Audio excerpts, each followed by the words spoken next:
Praise the Lord. ഉൽപ്പത്തി പുസ്തകം 48-ാം അധ്യായത്തിൻ്റെ 4-ാം വാക്യം. ഞാൻ നിന്നെ സന്താനപുഷ്ടിയുള്ളവനാക്കി പെരുക്കി നിന്നെ ജനസമൂഹമാക്കുകയും നിന്റെ ശേഷം നിന്റെ സന്തതിക്ക് ഈ ദേശം ശാശ്വത അവകാശമായി കൊടുക്കുകയും ചെയ്യും എന്ന് അരുളി ചെയ്തു. ദൈവത്തിന് മഹത്വമുണ്ടാകട്ടെ. ദൈവത്തിൻ്റെ മാറ്റമില്ലാത്ത അനുഗ്രഹിക്കപ്പെട്ട ഒരു വാഗ്ദത്തം കർത്താവ് ഈ പ്രഭാതത്തിൽ കേൾക്കുവാൻ ദൈവം നമ്മെ ശക്തരാക്കി ഭാഗ്യമുള്ളവരാക്കി തീർത്ത ദൈവത്തിൻ്റെ സ്നേഹത്തിനായി ദൈവത്തെ സ്തുതിക്കുന്നു.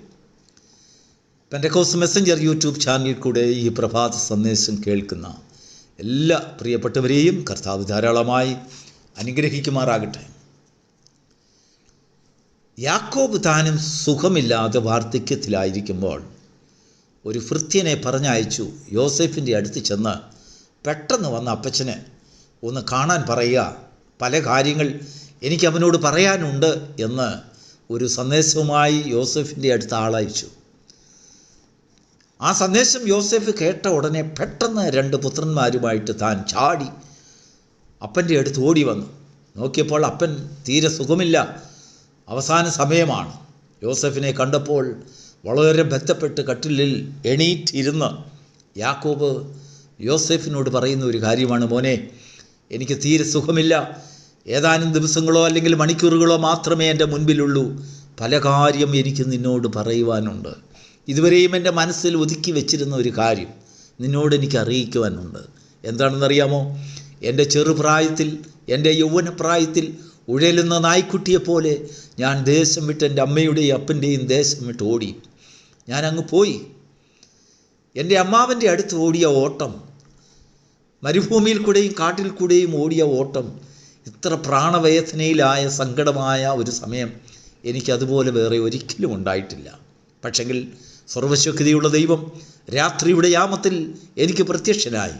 ലൂസിൽ വെച്ച് ദൈവം എന്നോട് സംസാരിച്ചതായ വാചകം, ഞാൻ നിൻ്റെ സന്തതിയെ സന്താനപുഷ്ടിയുള്ളവരാക്കി പെരുക്കി ഒരു ജനസമൂഹമാക്കും, അവർക്ക് ഈ ദേശം ശാശ്വത അവകാശമായി ഞാൻ കൊടുക്കും. Praise the Lord. ഇത് ദൈവം യാക്കോബിനോട് ചെയ്ത മാറ്റമില്ലാത്ത വാഗ്ദത്തമാണ്. അതുകൊണ്ട് യോസെഫിനോട് യാക്കോബ് പറയുന്നത്, നീ ഈ മിസ്രൈമിലെ മന്ത്രിയാണ്, ധനവാനാണ്, നിനക്ക് ആവശ്യമുള്ളതെല്ലാം നിനക്കുണ്ട്, കുഞ്ഞുങ്ങളുണ്ട്, കുടുംബമുണ്ട്, സകല അനുഗ്രഹങ്ങളുമുണ്ട്.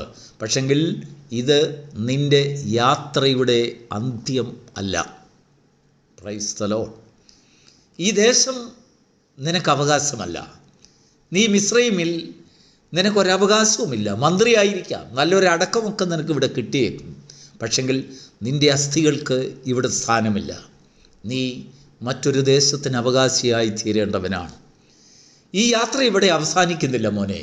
നിങ്ങളെത്ര പെരുകിയാലും, എത്ര വലിയൊരു സമൂഹമായിരുന്നാലും ശരി, ആ സമൂഹമെന്ന് പറയുന്നത് ദൈവത്തിൻ്റെ വാഗ്ദത്തമാണ്. ദൈവം നിനക്കായി, നിൻ്റെ സന്തതികൾക്കായി ഒരുക്കിയിരിക്കുന്നത് കനാൻ ദേശത്തെ ശാശ്വത അവകാശമാണ്. ആ കനാൻ ദേശം ഞാൻ വിട്ടുപോരുമ്പോൾ ദരിദ്രമായ മണലാരണ്യമാണ്, മരുഭൂമിയായിരുന്നു. അടിക്കടി എപ്പോഴും ക്ഷാമം. എൻ്റെ വല്യപ്പച്ചൻ്റെ അബ്രഹാമിൻ്റെ കാലത്ത് പല ക്ഷാമം ഉണ്ടായി, എൻ്റെ പിതാവിൻ്റെ കാലത്ത് ക്ഷാമം ഉണ്ടായി, എൻ്റെ ജീവിതകാലത്ത് ക്ഷാമം ഉണ്ടായി. ക്ഷാമം തന്നെ ക്ഷാമം. ധാരാളം പണവും സമ്പത്തും ഒക്കെ ഉണ്ടെങ്കിലും ധാന്യമില്ല. അവിടെ മഴയും വെള്ളവും നീരൊഴുക്കുകളും ഒന്നുമില്ലാത്ത ദേശത്ത് കുടിക്കാനുള്ള വെള്ളത്തിന് പോലും വളരെ ദാരിദ്ര്യമായിട്ടുള്ള സ്ഥലം. പക്ഷെങ്കിൽ ആ ദേശത്തെക്കുറിച്ച് ദൈവത്തിൻ്റെ സമയം, അത് സമ്പൂർണമായ വാഗ്ദത്തങ്ങളുടെ നിവൃത്തി സമ്പൂർണമാകുന്നതിന് മുമ്പ് മോശയോട് ദൈവം പറഞ്ഞതായ കാര്യം പട്ടിണിയുള്ള ദേശത്തെക്കുറിച്ചല്ല, ദാരിദ്ര്യമുള്ള ദേശത്തെക്കുറിച്ചല്ല, വെള്ളമില്ലാത്ത ദേശത്തെക്കുറിച്ചല്ല. മോശയോട് പറയുന്നു, ഞാൻ നിന്നെ പാലും തേനും ഒഴുകുന്ന കനാൻ ദേശത്തിലേക്ക് കൊണ്ടുപോകും. Praise the Lord. എന്നാൽ യാക്കോബ് അവിടെ നിന്ന് വിട്ടിട്ട് പോരുമ്പോൾ ഈ അനുഭവങ്ങൾ, പാലുമില്ല, തേനുമില്ല, വെള്ളവുമില്ല, ഒന്നുമില്ലാത്ത, ധാന്യങ്ങളൊന്നുമില്ലാത്ത വരണ്ട ഭൂപ്രദേശം, ദൈവം അതിനെ വ്യത്യാസമാക്കി. എന്നാൽ ആ വ്യത്യാസമാക്കുന്നതിന് മുമ്പ് അതിനെ തൻ്റെ വാഗ്ദത്തത്തിന് പ്രകാരം അവകാശമാക്കുന്ന ജനങ്ങളുടെയും അവസ്ഥയ്ക്ക് വ്യത്യാസമുണ്ടാക്കി. അവനെ പെരുക്കി, അവരെ ഒരു സമൂഹമാക്കി, അവരെ ഒരു സഭയാക്കി, അവർക്ക് പേരും പെരുമയും അഡ്രസ്സും എല്ലാം ഉള്ളതായ ഒരു സമൂഹമാക്കി ദൈവം അവരെ മാറ്റി. അവരുടെ ഇടയിൽ ദാരിദ്ര്യമുണ്ട്, അടിമത്തരമുണ്ട്, നിലവിളിയുണ്ട്, കണ്ണുനീരുണ്ട്, കഷ്ടതയുണ്ട്, പ്രയാസമുണ്ട്. എങ്കിലും അവർ ഒരു സമൂഹമാണിന്ന്. അവരെ ഒരു സമൂഹമായി അവർ പേർ വിളിക്കപ്പെടുന്നു. നേരത്തെ അവരൊരു സമൂഹമല്ലായിരുന്നു, ഇൻഡിവിജ്വലായിരുന്നു. അവർക്കെല്ലാവർക്കും വലിയ സംഘടനകളൊന്നുമില്ലായിരുന്നു. എന്നാൽ ഇപ്പോഴിതാ അവർ ഒരു സമൂഹമായി മാറ്റപ്പെട്ടിരിക്കുന്നു. അവരെ ഒരു സമൂഹമാക്കിയതിന് ശേഷം അവർ ചെന്നത്ത് അവകാശമാക്കേണ്ടതായ ദേശത്തെ ദൈവം പാലും തേനും ഒഴുകുന്ന ദേശമാക്കി ദൈവം അതിനെ രൂപാന്തരപ്പെടുത്തി. ദൈവത്തിന് സ്തോത്രം. യാക്കോബ് യോസേഫിനോട് പറയുന്നത്, മോനെ, നീ എത്ര വളർന്നാലും, നിന്റെ സന്തതികൾ ഇവിടെ എത്ര വലിയ മഹത്വകരമായിരുന്നാലും ശരി, ഇത് നിന്റെ യാത്രയുടെ അന്ത്യമല്ല. നിനക്ക് മുൻപോട്ടുള്ള യാത്രയുണ്ട്. ഇത് നിനക്ക് പൗരത്വം തരുന്ന അവർ ഏതെല്ലാം ടെമ്പററി ആയിട്ട് നിനക്ക് ഒരു പക്ഷെങ്കിൽ പൗരത്വം തന്നേക്കാം, നിൻ്റെ കുഞ്ഞുങ്ങൾക്ക് പൗരത്വം കൊടുത്തേക്കാം. പക്ഷെങ്കിൽ ഈ പൗരത്വമൊന്നും നിലനിൽക്കുന്നതല്ല. നിൻ്റെ പൗരത്വം സ്വർഗത്തിലാണ്. ഈ പൗരത്വമെല്ലാം ശാശ്വതമല്ല, ഇതെല്ലാം താൽക്കാലികമാണ്. എന്നാൽ നീ അവകാശമാക്കുവാൻ പോകുന്നതായ പാലും തേനും ഒഴുകുന്നതായ ഒരു ദേശത്തിലേക്കുള്ള ഒരു യാത്ര ഇതാ നിൻ്റെ മുൻപിൽ അവശേഷിച്ചിരിക്കുന്നു എന്നുള്ള സന്ദേശം യാക്കോബ് യോസേഫിന് കൈമാറി. അതൊരു വലിയ ഒരു ഉത്തരവാദിത്വമാണ്. യോസേഫ് അത് കേട്ടപ്പോൾ ഒന്ന് ചഞ്ചലപ്പെട്ടു. ഒരു വലിയ ഉത്തരവാദിത്വം തനിക്കും തൻ്റെ സന്തതിക്കും വേണ്ടി കാത്തിരിക്കുന്ന അനുഭവം യോസേഫ് കേട്ടപ്പോൾ തൻ്റെ ഹൃദയത്തിൽ വലിയ ഒരു ചഞ്ചലിപ്പ്. അതെങ്ങനെ നടക്കും? ആരിൽ കൂടെ നടക്കും? ദൈവത്തിന് സ്തോത്രം.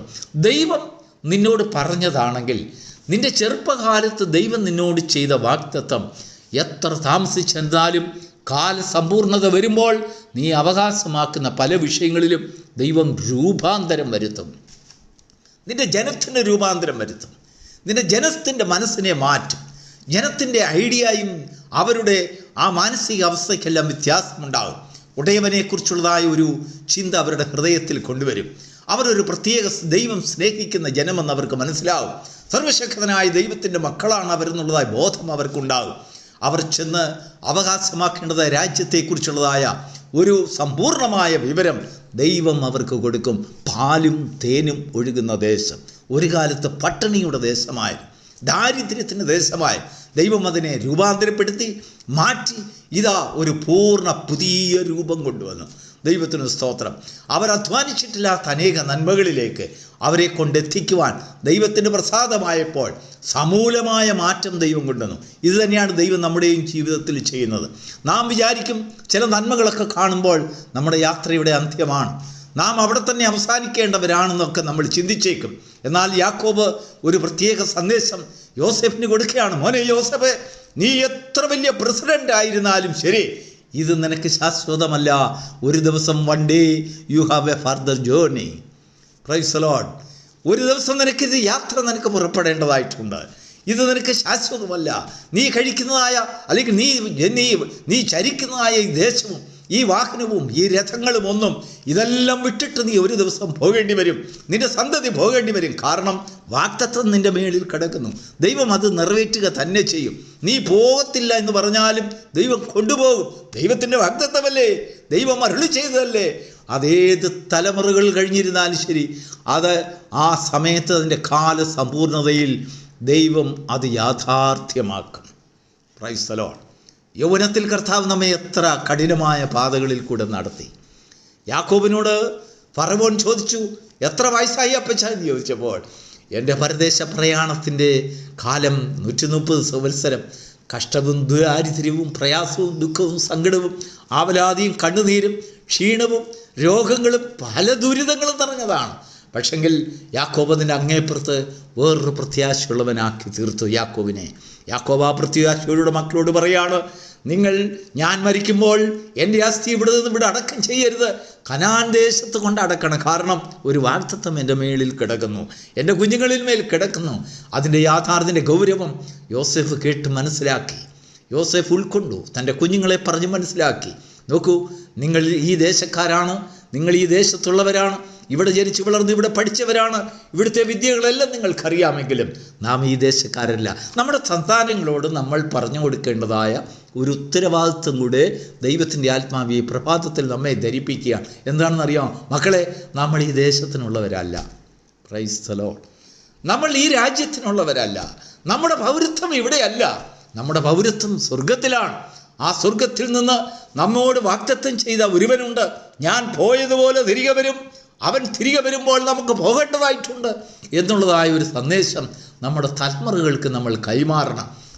നിന്റെ ചെറുപ്പകാലത്ത് അമ്മയുടെ ഉദരത്തിൽ നിന്ന് പേർ ചൊല്ലി വിളിച്ച സർവശക്തനായ ദൈവം നിന്നെ വിളിച്ചപ്പോൾ, നിന്നെ തേജസ്കരിച്ചപ്പോൾ, നിന്നെ അനുഗ്രഹിച്ചപ്പോൾ, നിന്നെ നീതീകരിച്ചപ്പോൾ, നിന്നെ വ്യത്യസ്തനാക്കിയപ്പോൾ ദൈവം നിന്നോട് കാര്യം അരുളി ചെയ്തു, ഞാൻ നിന്നോട് കൂടെയിരിക്കും. നീ പോകുന്നിടത്തൊക്കെ ഇരിക്കും.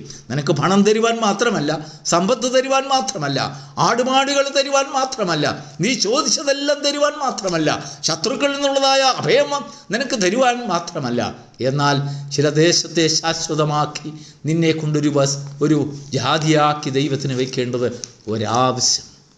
Praise the Lord. ദൈവജനത്തെ ദൈവത്തിനുള്ളവരെന്ന് ദൈവത്തിന് അഭിമാനിക്കുവാൻ, ഒരവകാശം സ്ഥാപിക്കുവാൻ ദൈവത്തിനിതാ നിൻ്റെ മേളിൽ ആശയായിരിക്കുന്നു. അതിനായിട്ടാണ് കർത്താവ് നമ്മയും വിളിച്ചത്. ഒരു കാലത്ത് ദാരിദ്ര്യത്തിലും പ്രയാസത്തിലും പട്ടിണിയിലും ക്ഷാമത്തിലും ഭൂകമ്പത്തിലും കുടിവെള്ളമില്ലാതെ ഉടുവസ്ത്രമില്ലാതെ ദാരിദ്ര്യപ്പെട്ട് കഴിഞ്ഞിരുന്നതായ ഒരു കാലം, കഷ്ടതയും പ്രയാസവും ദുരിതവും രോഗദുഃഖങ്ങളും ആവലാദികളും യാതനകളും അടിമത്തരങ്ങളും എന്ന് വേണ്ട, പറഞ്ഞു തീരാൻ കഴിയാത്ത യാതന, പല പ്രാവശ്യം വീട് വിട്ടോടേണ്ടതായി ഗതികേട്, പ്രാണരക്ഷാർത്ഥം പോയിടത്തൊക്കെയും വാഗ്ദത്തത്തിൻ്റെ ദൈവം, അതിശയങ്ങളുടെ ദൈവം, സർവശക്തനായ ദൈവം, ഉടയവനായ ദൈവം നീ പോയിടത്തൊക്കെ നിന്നോടൊപ്പം വന്നു. നീ ചാടേണ്ടതായ വീണു പോകേണ്ടതായ കുഴിയിൽ നിന്നൊക്കെയും ദൈവം നിനക്ക് അഭയം തന്നു. നീ വീണതായ കുഴിയിൽ നിന്നൊക്കെയും ദൈവം നിന്നെ പിടിച്ചു കയറ്റി. നിന്നെ വാങ്ങുവാൻ ചില കച്ചവടക്കാരെ ദൈവം കൊണ്ടുവന്നു. നോക്കൂ, എത്ര ആയിട്ടാണ് ദൈവം വഴി നടത്തുന്നത്. കാരണം എങ്ങോട്ടാണ് ഈ യാത്ര? ദർശനത്തിൻ്റെ സമ്പൂർണതയിലേക്ക്, ദൈവം ചെയ്ത വാഗ്ദത്തത്തിൻ്റെ നിറവിലേക്ക് ലോകം യാത്ര ചെയ്തുകൊണ്ടിരിക്കുകയാണ്. ദൈവമക്കൾ യാത്ര ചെയ്തുകൊണ്ടിരിക്കുകയാണ്. ഈ പ്രഭാതത്തിൽ ദൈവത്തിൻ്റെ കൃപയാൽ, ദൈവത്തിൻ്റെ ആത്മാവിനാൽ നമ്മോട് അറിയിക്കുന്നതായ ഒരു സന്ദേശം, നാം ഈ ദേശത്ത് വെച്ച് നമ്മുടെ യാത്ര അവസാനിക്കുന്നില്ല, നമ്മുടെ സന്തതിയുടെ യാത്ര അവസാനിക്കുന്നില്ല. നമുക്ക് മുൻപോട്ടൊരു യാത്രയുണ്ട്. എവിടേക്ക്? പാലും തേനും ഒഴുകുന്ന കനാൻ ദേശത്തിലേക്ക്. യാക്കോബിനെ സംബന്ധിച്ചിടത്തോളം അങ്ങനെ ഒരു കനാൻ ദേശം എന്ന് പറയുന്നത് യാക്കോബിന് ചിന്തിക്കാൻ പോലും കഴിയില്ല. കാരണം അങ്ങനെ ഒരു ദേശം യാക്കോബ് കണ്ടിട്ടേയില്ല. ആ കനാൻ ദേശം മുഴുവനും ദാരിദ്ര്യങ്ങൾ നിറഞ്ഞതായിരുന്നെങ്കിലും ദൈവം വാഗ്ദത്തം ചെയ്തതിനെ നിവർത്തീകരിക്കുമ്പോൾ എൻ്റെ സന്തതിക്ക് വേണ്ടി അവിടെ ചില വ്യത്യാസങ്ങൾ വരുത്തുമെന്ന് യാക്കോബ് വിശ്വസിച്ചു. തൻ്റെ ഉത്തരവാദിത്വം താൻ തൻ്റെ കുഞ്ഞുങ്ങളോട് പറഞ്ഞ് നിറവേറ്റി. അതിനുശേഷം യാക്കോബ് പൂർണ്ണ വാർദ്ധക്യത്തിൽ കർത്താവിൽ നിദ്ര പ്രാപിച്ചു. Praise the Lord. യാക്കോബ് മരിച്ചു, യോസേഫ് മരിച്ചുവെങ്കിലും വാഗ്ദത്തം പിന്നെയും ശേഷിച്ചിരിക്കുകയാണ്. നാം ദൈവത്തിൻ്റെ വചനം കേൾക്കുമ്പോൾ നമ്മുടെ മുൻപിൽ ഒരു വാഗ്ദത്തം അവശേഷിച്ചിരിക്കുകയാണ്. എന്താണെന്നറിയാമോ? ഒരു രാജ്യം നമുക്കായി ഒരുങ്ങിയിരിക്കുന്നു. അതിലേക്കുള്ള ഒരു യാത്ര നാമും കുടുംബമായിട്ട്, നമ്മുടെ കുഞ്ഞുങ്ങളോട്, നമ്മുടെ സമൂഹമായിട്ട്, ആ സമൂഹത്തിനൊരു ഉത്തരവാദിത്വം, റെസ്പോൺസിബിലിറ്റി ഉണ്ടാകണം. എന്താണെന്നറിയാമോ? നിങ്ങൾ പോകുന്ന വഴിക്ക് തമ്പടിക്കേണ്ടവരല്ല. ഒരു യാത്രയുണ്ട്. ആ യാത്രയ്ക്കായിട്ടുള്ളതായ ഒരൊരുക്കം നമ്മുടെ ജീവിതത്തിൽ, നമ്മുടെ കുടുംബത്തിൽ, തലമുറകളിൽ വരുമ്പോൾ ദൈവത്താൽ പരിരക്ഷിക്കപ്പെടുന്ന ജനമായി, ദൈവം നമ്മോടുകൂടെ ഇരിക്കുന്നതായ ജനമായി നാം പോകുന്നിടത്തൊക്കെയും നാം ശോഭിക്കപ്പെടും. അതിനുള്ള ഭാഗ്യം നമുക്ക് ഈ പ്രഭാതത്തിൽ ഈ വചനങ്ങളാൽ ദൈവം നൽകുമാറാകട്ടെ. God bless you.